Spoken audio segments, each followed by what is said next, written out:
David Attenborough admits his generation failed in 2020. Sign up for latest news plus tips to save money and the environment. Subscribe. When you subscribe, we will use the information you provide to send you these newsletters. Sometimes they'll include recommendations for other related newsletters or services. Our privacy notice explains more about how we use your data and your rights.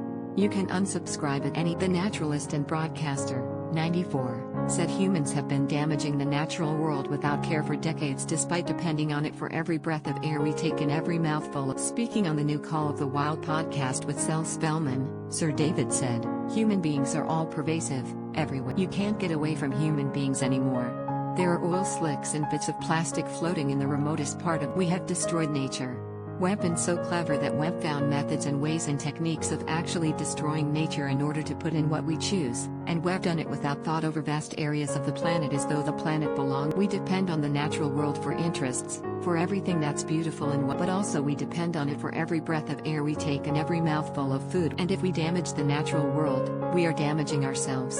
And we have been doing that without care for decades." But he added that the natural world is fantastic in its abilities to regenerate. Sir David said, 50 years ago there was a real chance that whales might be exterminated because we had such powerful ways of killing them, of finding the poor things and then shooting explosive harpoons into them and killing them. And we were doing it hand over fist.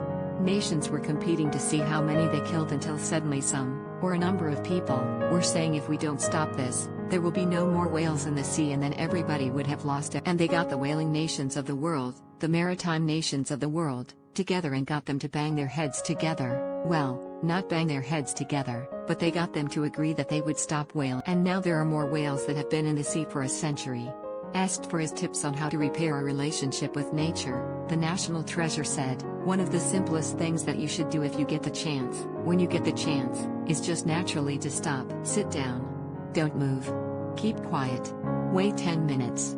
You'll be very surprised if something pretty interesting didn't happen within 10 minutes. Doing that in a woodland, if you haven't done it, is extraordinary.